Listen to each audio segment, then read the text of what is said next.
Let's see.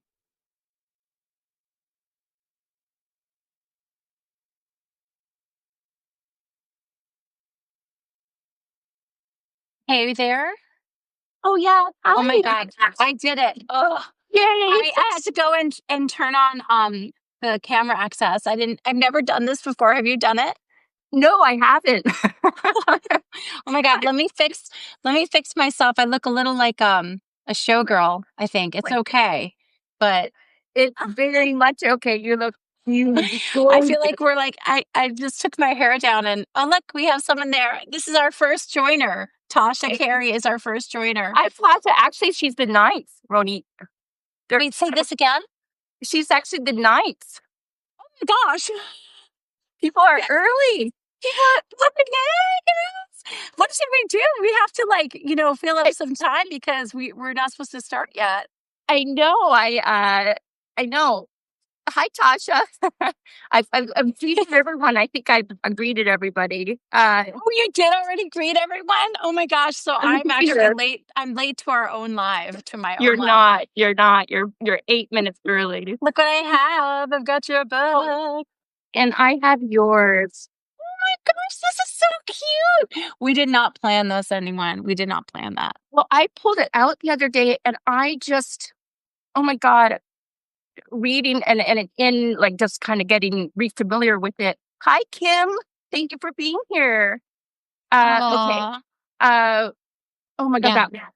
that first part, of The prologue? on the, yes, that last paragraph. I mean, can I read it here to everybody? Or should we start? Sure. Whatever you want. My gosh, sure. Thank you. So for those of you, I'm going to back off in a moment, but this is pre Let's Talk Memoir. This is So I get this to, is pre-show. This is pre-show. this is the backstage pass. You guys have the backstage pass. I see Daryl's here and it's Waldo. Hi everyone. Okay, I'll stop saying Hi, everyone. hello. I know I do that all the time when I do an Instagram live. Everyone, this is my very first Substack live. So I had a momentary camera glitch and now I'm here. And that will probably never happen again because I've authorized camera. So yeah, this is a backstage pass, and I'm so happy everyone's here. This is just, I know it's because it's you, Hannah. No, it's definitely not. It's definitely not. It's because of you. And I need to talk after because I have a couple of questions, but I'll leave that for after. Okay, and this is actually why. Let me just say, this is why we I think we get along so well because, or maybe because we love doing these things together. Because actually, you're always so generous. Oh, wow. Well, thank you. I put on a good act. But I think this is actually what really connected me with you. I think before I even actually met you. So I will let Ronit lead in a moment because this is her podcast. This is the pre party though, and I just want to share for those of you who are not familiar with her book, which I'm sure all of you are. She has a couple. This is the one I have with me now when she comes back. And for those of you who have read my own memoir, This is Hannah's. we're doing show and tell. This is the paragraph that made me fall in love with her and really identify. And we'll probably touch on some of these themes today, but I'll leave that to Ronit. Oh, my camera just went down. Okay. If I had known then what was to come, would I have run after her and told her to stay? My father stood next to me, my sister in his arms. My mother walked away from us toward her gate, her frame shrinking in the bustling airport crowd, smaller and smaller until I couldn't see her anymore. Like it's just, that's what made me fall in love with you. I'm like, oh, we are, Yeah, kindred. We have some kindredness there. It's that is the prologue, and it was one of the memories that I had from my childhood that really stuck with me, that I always had before I knew that it meant something. I mean, I knew logically that was the last time I saw my mom in that way, but I don't think that I never would have imagined that it would become an anchoring part of the memoir, but it became so clear to me as I was writing the memoir that it needed to start somewhere there. And I knew that in order to maybe help the reader invest in the memoir or the story or want to keep on reading, they'd have to be able to get in really quick to the action. And then I could go back and build it. But that's that is one of the harder parts of memoir. I mean, there's so many difficult parts of memoir, but, and everyone who's joining now, thank you for being here. This is a little bit of a pre-show. We're just kind of talking about our own memoirs. We haven't begun, you haven't missed anything vital to the conversation, but I do think it's important to talk about how hard it is to structure a memoir. Even if you're going linearly, which is pretty much what I was doing and pretty much what you did, right? Not in the beginning. I definitely didn't want to do childhood. I was not open to that. And very much like yourself, I ended up needing to invite the reader in order to understand later. And for those of you who have read my memoir, it starts out very much like Ronit's prologue, The Lonely Beginning, with the very opening line, I hope my mom's not here, because, well, my mom left when I was 2. So I definitely am someone who jumps right in. Yes, you did. My mom, this is your beginning since we have 2 more minutes. The Lonely Beginning in Victoria, BC. My mom left when I was 2. While I was in her belly and my dad was standing on his head to find a poem, she'd met a sculptor, Paul. After I came out of her belly, she fell in love with him and didn't want me anymore. So we both begin our memoirs with the leaving of the mother, which I think Yeah. is part of the reason that I was so drawn to your story as well. And our books came out not too far apart, I don't think. And Yeah. you were on Let's Talk Memoir. And I meant to mention in our conversation, there's 2 things I forgot, which is one, to get the episode number that you were in so that I could reference that and tell everyone to go there. But it's in an earlier season. So Let's Talk Memoir is currently finishing up season 6. And you, I think, were in season 2 or 3. So anyone can go to Let's Talk Memoir wherever you listen and just put in Hannah's name, and you will be able to find our longer conversation about her memoir strip and about her writing process. Um, and I think that I don't know, there's no right way to begin a story, but there are ways that can be more powerful or can draw readers in a more immediate way. And I think that's what you did right there, because I fell in love with your voice and I was right there with the child, you. It's officially noon, and we are officially starting the Substack Live. And I want to welcome everyone who's already joined. So many names I recognize and so many names I don't recognize. And I guess I'll do a very brief introduction and I'll introduce you, Hannah, as well. So this is the beginning, one of the first Substack Lives I'm doing to celebrate 200 episodes of Let's Talk Memoir. I wish I had a little sign that said 200. September 9th will be the 200th episode. And so I'm hosting a few Substack Lives to commemorate this. And I want to thank you for being here. I'm the host of Let's Talk Memoir, the podcast. I also have a Substack, Let's Talk Memoir. My name is Ronit Plank, and with me today is Hannah Sward, whose memoir is Strip, and who has a very popular Substack called Summer of Men. Thank you so much for the congratulations, Patricia. Thank you. Oh, look at all these beautiful messages. No, So sweet. And Hannah, when did you kick off Summer of Men? as of tomorrow, it will be 2 months. And it was much like my memoir. It was not something I wanted to do, was not open to it. And, you know, something bigger and all of you encouraged me to do it, my writing friends, and I just decided to do it very much like the book as an experiment. I had no end goal, which is how I've done a lot of things. But Summer of Men, people seem to be responding to it. I've been working all morning on the next story as it's due tomorrow in my mind.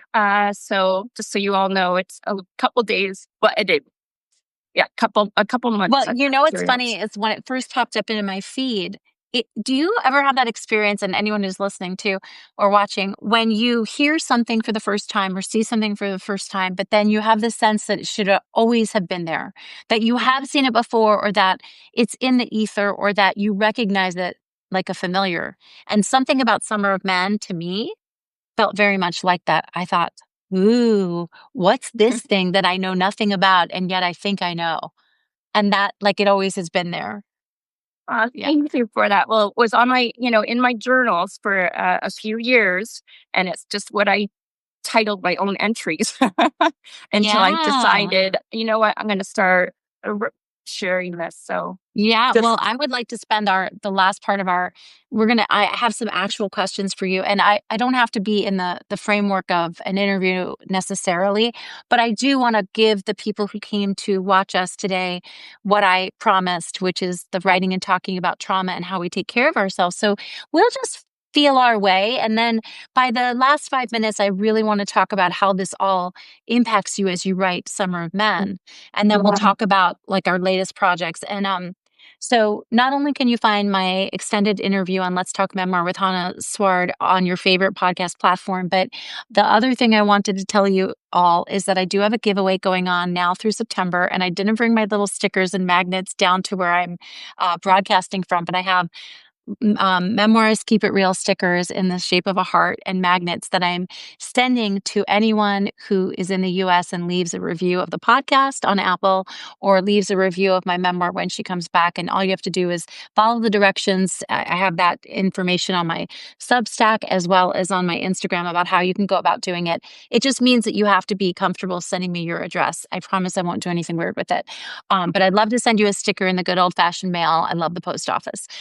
Okay, so let's go with some of these questions. And I know we're going to just kind of take a minute because we are talking about difficult material, talking about writing trauma, and it's so ubiquitous that sometimes I think we forget that what we're talking about is really difficult. What we're writing about is really difficult. And yeah.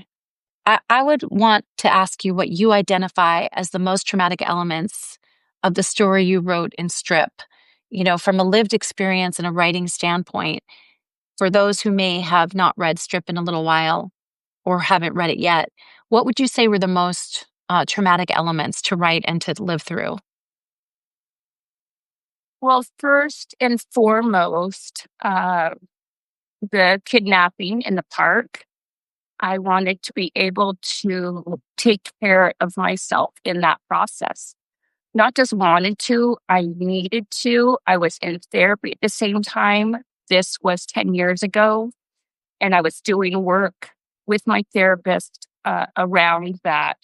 And I that was one of the hardest. Even actually, what ended up being more hard were writing the sex scenes with the men when I was a call girl. So much so that that was actually the very last thing that I wrote before the book Mm, was done. And mhm, it was not my intention to flesh those scenes out. But my agent at the time, when I had handed in the manuscript, said he thought everything was really tight, but he said, your sex scenes just say, and then we had sex. mm. And I'm like, right. And he's like, the reader's going to want to know more. And I said, I, that was very hard. I just got chilled even hearing that because I I trusted him implicitly, and I knew he was what he was saying. The readers would want to go in. I mean, be invited into that Mhm. potentially. uh, and so, in order to do that work, I needed to really do work around that before actually writing the scenes and during the process. And that came at the very, very end, pre-publication. Thank you for sharing that. And that is a surprise to me because it's interesting because now you're so forthright with your material that you write in Summer of Men. So Yeah. that I think is really worth a moment of introspection there. I would love to talk about that, because anyone who knows your work first from Summer of Men on Substack sees that you're writing about sex and sensuality and bodies and physicality and being in these positions and these desires, and also looking very circumspectly at some of the people that you encounter. There's a wryness to the voice at times, right? And a Yeah, wiseness to the voice. And that seems so different from what you just said about being afraid to write those scenes. Can you talk about that at all? absolutely. And I love that question. And it, I'm still reconciling that because I've only been sharing this publicly for a couple months. I actually did a journal entry, and I may share it in one of the posts about h- I don't know if there is a coming to terms, but for me, there's a split right now between writing Summer of Men, having been in the sex trade, and for me, my experience of it was exploitation, going back to childhood abuse as well. Although I know that narrative right now is very strongly supportive of uh, I'm going off subject. Uh, I mean, I'm interested if you want to come back to it. yeah, maybe. I'm still, like I said, I'm still gathering myself in this process. But one of the things that I was writing about that I haven't shared yet about is how to present this Summer of Men while at the same time being an advocate for against sexual exploitation. Mm, And mhm, having been at the World Without Exploitation conference in DC the last 2 years, once as a speaker, this is and thousands of people and policy makers and judges and activists go to that. How do I reconcile that, mm. speaking to that population, with here I am writing about dick? And, and so Yeah, yeah. it's for me, it's been a little jarring. And last week with the last week's post, Tall and Hung, I took a few days and was like, I don't know if I can do this. Mm, So what I can say is more will be revealed because yeah. there's more behind what I'm sharing right now that I'm wanting to explore.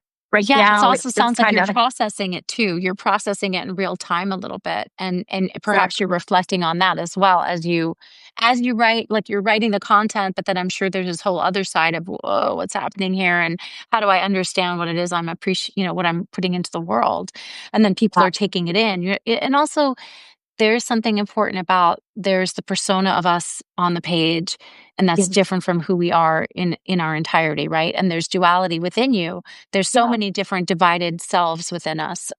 Yeah. Well, How do you be a sexual being after having been abused? Like, how can yes, you and it hold? sounds like you're saying that you came to the sexuality of it differently this time. Like in the past when you were writing about it, you didn't want to write about it, and I think your Yes. framework or your perspective on it is different from what it is now. Well, now I have the tools to stay in my body. And Oh, a let's big, talk about huge, that. the disassociation that happens, I think often has certainly happened and continues to happen for me when I'm writing about trauma is the disassociation. And how, when you're writing about trauma, do you take care of yourself in that? How do you not re traumatize yourself when you're going into a scene? And one of the most important things that I wanted to share with anyone that's doing that work, uh, that that was really important for me, was Mm, coming up with what was going to make me feel grounded as I could. And my therapist and I worked on this, where she had me do an exercise before I came into the scene, during the scene, and after, a grounding exercise. And so, Sean, I see you say here, yes, this is critical. And it really is. And I also speak to that because for me, writing this memoir, the whole process was a decade. It's hmm, very long, especially when, I had started in my 40s. I felt like I was behind. I had just gotten mm. sober. I needed to move things, and honor the time it takes. It took me what it took me to come into that place of writing this work with a lot of therapy.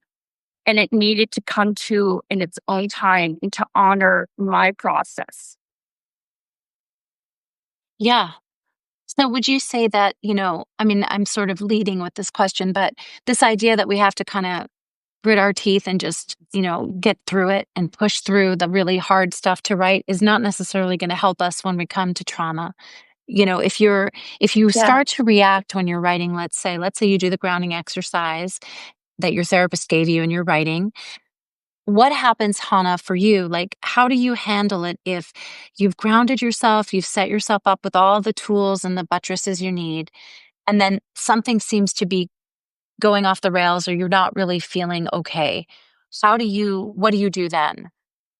Well, one of the things is I don't is I didn't know early on that that it was bringing these things up.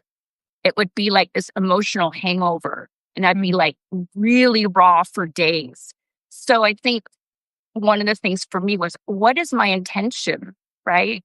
Like, is my intention to take care of myself in this, to honor that little girl and to have it be part of the process, or is it to get this work out? So I lost track of your mm. question.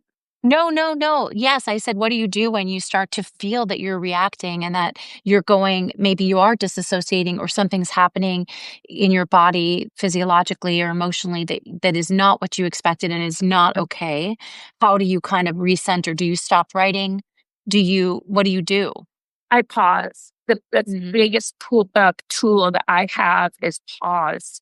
Pausing helps me get back, or it gives me the opportunity to come back into my body, to come back into the room. And there's a number of things here. I know there's some therapists here. I've seen names that I recognize. And I'm sure you could speak to this much better than me.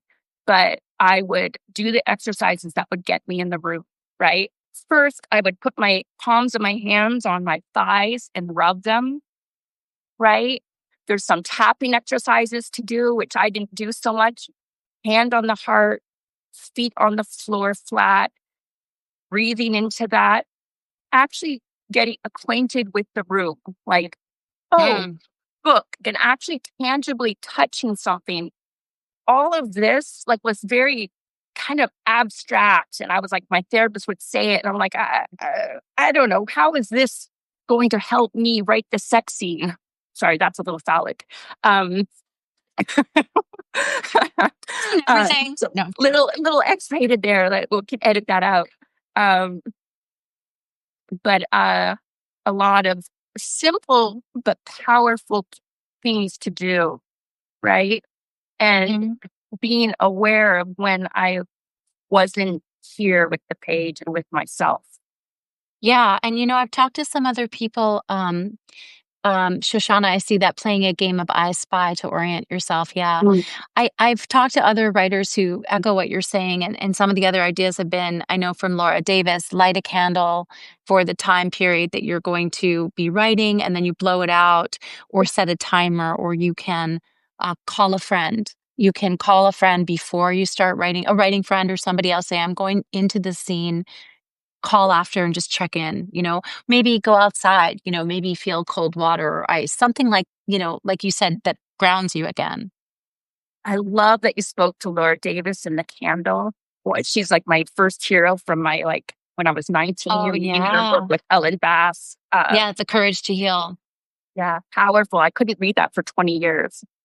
Well, Hannah, this is a question I would really like to ask you, which is, and maybe it's hard to quantify, but do you know how much of your Mhm. experience with your kidnapping and with the sex work you had processed prior to sitting down to write Strip, and how much you processed as you wrote it? They went hand in hand. I Mhm. was, as I shared in therapy the whole time, and I began writing the memoir when I was 2 years sober. And I did not know I was writing a memoir. I did not want to write a memoir. I met my mentor, Jill Sherry Robinson, who has since passed at the age of 88. I met her when she was 80. And she's a tough cookie, New York Times Mhm. bestselling author who she trained under Helen Gurley Brown. In any case, she knew her stuff. She scooped me up at the library where I met her for this very, very strange free writing group. People were sleeping on the sides, and I just kind of walked in, newly sober, knowing I needed to put the pen to the page. And she snatched me up and she said, based on the little bit that I had read, she said, "You're writing a memoir and you're coming home with me." Speaking to your question, though, it was simultaneous. And I think that also is a huge part of why it took, I don't even want to say so long, but as long as it took. Because I Mhm. was, one of the things I suffer from a lot less now is the compare and despair, right? I had friends that I adore and I adored their work that were much younger than me that their books were doing so well. I'm like, I got to hurry up. No. Mhm. I love when you talk about that because I think it's important. I think my memoir came out around the same age as your memoir came out, and I didn't even start writing until I had my second baby when I started writing my first fiction stories. I'd been doing other things, and Yeah. now I'm doing so much with writing and then teaching and in this community with you, and there is a lot of time left there. It's okay. Yeah. um so when you knew you had a publisher, I know I'm skipping ahead here, Yeah. and that your memoir would be in the world, how did you feel about, sharing these stories, knowing that Yeah. the all this work that you'd done, and the words that you toiled with, and how did you feel about, okay, well, now people are going to read this, and now people are going to ask me about these things they're reading, and I'm going to have to talk about it. How did you think about that, and how do you take care of yourself? Because I asked you a lot of questions. In our episode on Let's Talk Memoir, which someone lovely whose name I missed in the writing, put, it was episode 99. So if you want to hear more between me and Hannah about Oh, thank strip, you. yes, it's episode 99 of Let's Talk Memoir. It came out in, yeah, so there you go. But how did you feel when you knew you were going to have to be sharing this, and how do you take care of yourself?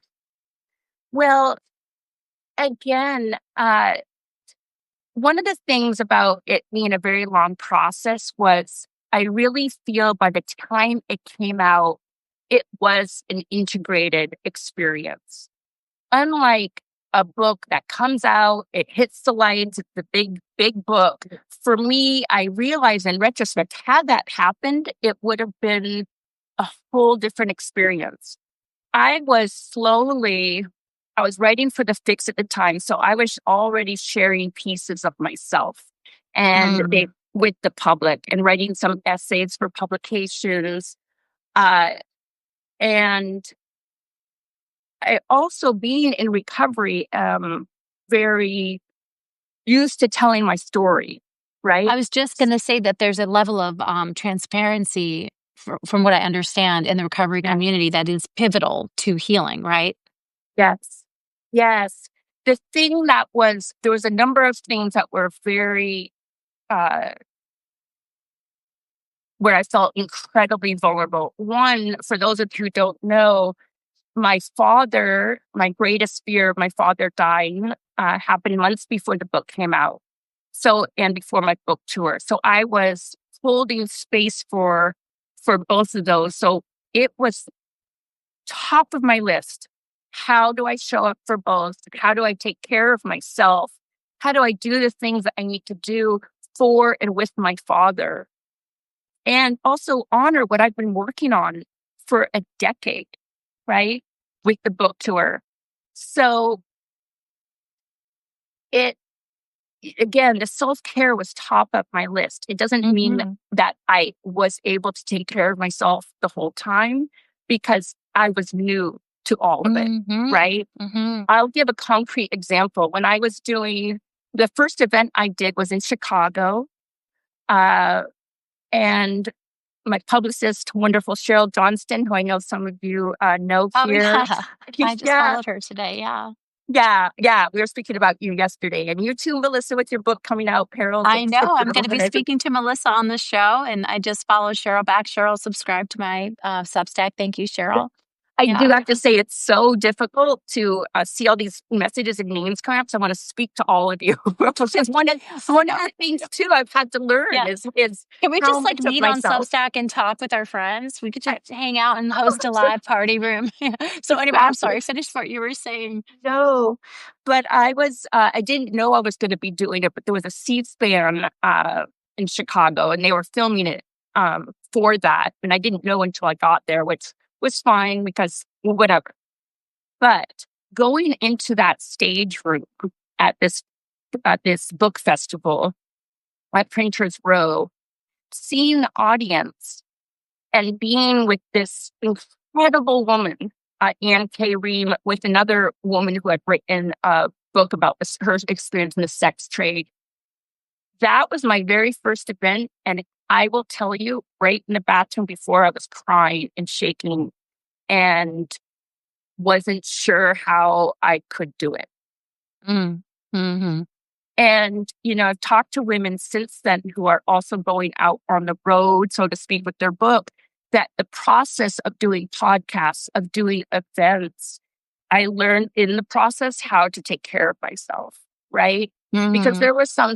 there's some questions from the audience that could be insensitive.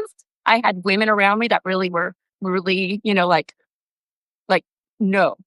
Uh, but but I felt very vulnerable at times.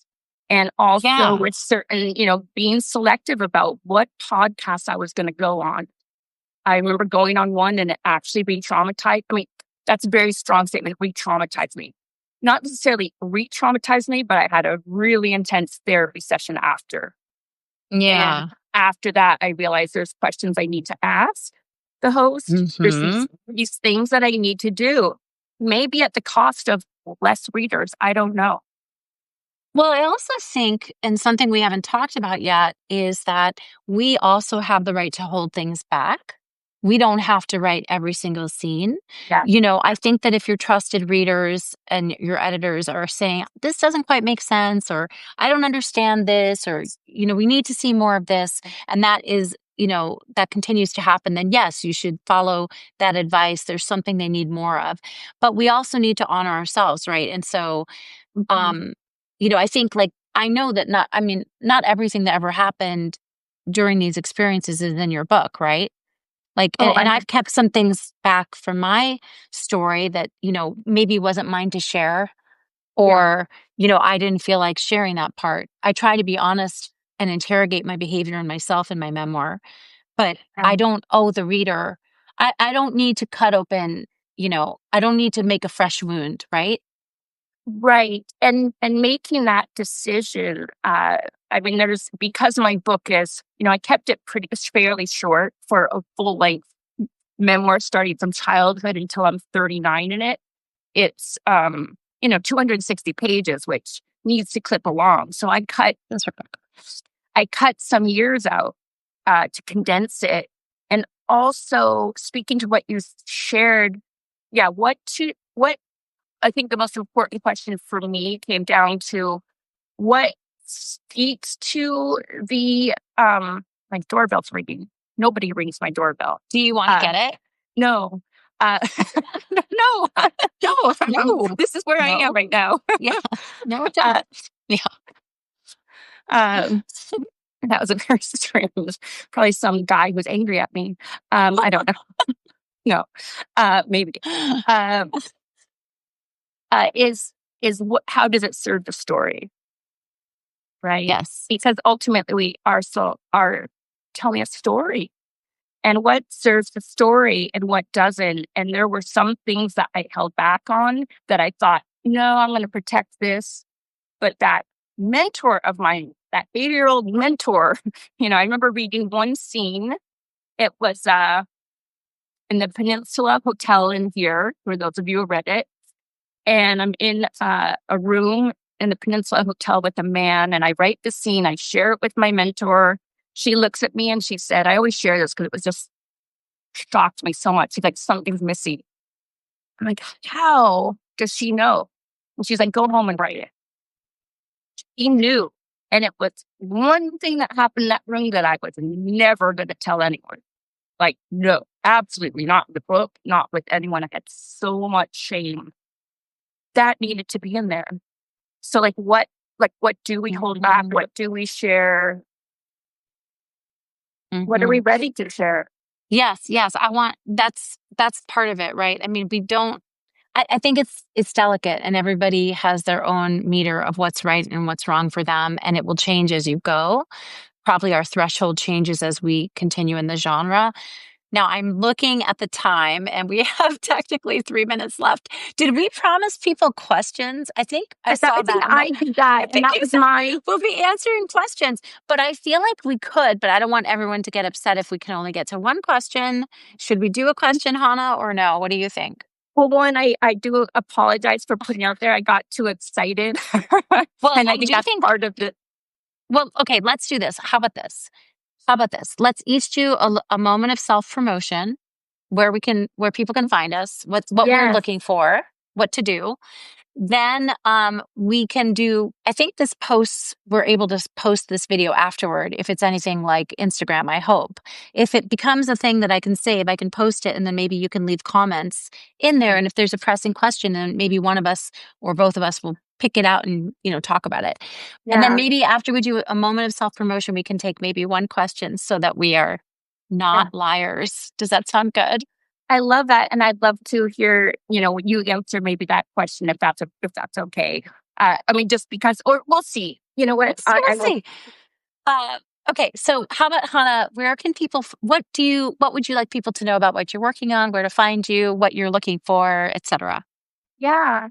Well, one, again, I'm amazed that 50 people are here. Thank you, everyone. Did we do this? Thank you. Thank you. Yeah. I mean, I know that Friday. I was really annoying with all the things. Me but too. I was excited to celebrate. Let's do it. Yeah, and it's funny because I posted something yesterday, and Hannah said, "I was just doing that myself." Like we are like on in it as I was saying posts. Yeah, we're not shy that way. I mean, that's a whole other thing to talk about. Where I wasn't even on Instagram or social media. Me either. No. Not until like 2020 I started. I don't know. Okay, so go. Where can people find you? What is Summer of Ben? Go. Okay, my books, Strip and Memoir. And my Substack that I started 2 months ago is called Summer of Men. And that's on, like I said, on Substack. Yeah. Okay.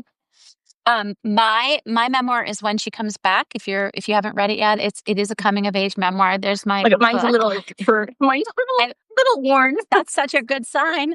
And my podcast is Let's Talk Memoir, and that's free. These things are free. And my Substack is Let's Talk Memoir. It is free. I do craft advice once a month, and I'm celebrating episode 200 coming up next month. And so there's some giveaways. And let's do a question.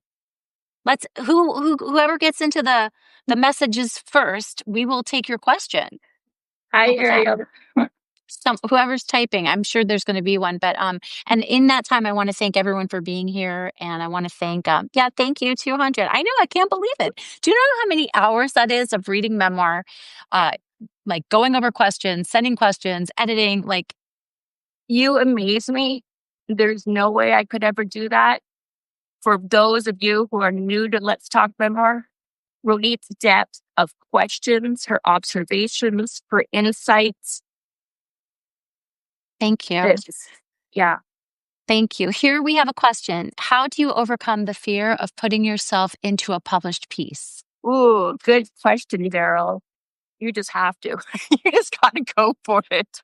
You got to go for it. What I've experienced is people respond to the vulnerability, right? They respond to the honesty. And for me, by sharing what I'm afraid to share, I in turn get to feel less shame. And that's where I've connected with people, right? Mm-hmm. Sharing in those raw truths, whether it's Summer of Men, which I'm like, I can't believe, this is my journals, you guys. I'm reading my journals that were, I wasn't going to share with anyone. But take care of yourself in it. Publish little expert excerpts first. Test the waters. That's See what how I you did with feel this. about that, right? See how you feel about it. Yeah, exactly. I mean, I think there's power or there's something to be said about publishing the excerpts. Whether it's, I did so many little obscure journals and it's there's something in that where you kind of work that muscle. Yes, and I think that if you feel called to doing it, like if you feel called to write something very personal, you want to share something, then I would say follow that call. If you're feeling like it's not fiction, it's not a story, it's not going to be journalism, it feels like it needs to be this story of your life and you're trying to figure it out and reflect on it. And remember, it's not as much about what occurred as much as what your takeaway is from there. So you are a character in your piece, even if it's a Yeah. small piece. If you're writing now reflectively about what occurred, you get to mold it and shape it and show the reader what it is that you're trying to understand about it. You are a flawed person. We all are.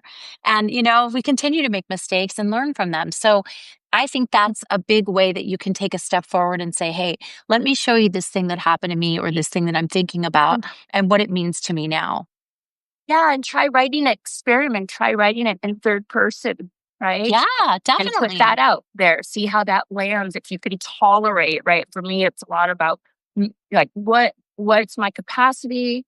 What can I tolerate? Yes, I love that. And the question will never, I mean, these questions that we struggle with as creative nonfiction and memoir writers and memoirs are constant. They're universal, they're Yes. constant. And that's why the community is so important. And I want to say before we say goodbye, the messages that people are sending, the hearts, the words of encouragement and That's support. I mean, my heart is like, I just got goosebumps, like big heart goosebumps. So I want to thank you for being here. 51 people. My I goodness. I thank you for coming out to celebrate 200 episodes. Ronit, it's an absolute honor to get to be we're both each other's first Substack Live, or all 53 of us are. Hannah, you're my first. You're my And first. and thank you for these kind messages. And Hannah, thank you so much for agreeing to do this. I keep asking you to do things with me and you say I yes, and I really appreciate it. I love it. I'm gonna call you after because I have a couple of questions, but if you have time. But Yeah, anyway, no, I have time. I have time. Thank you, everyone. thank All you, everybody. packs. Okay, goodbye, everyone. Have a good weekend. Take good care of yourself. Bye.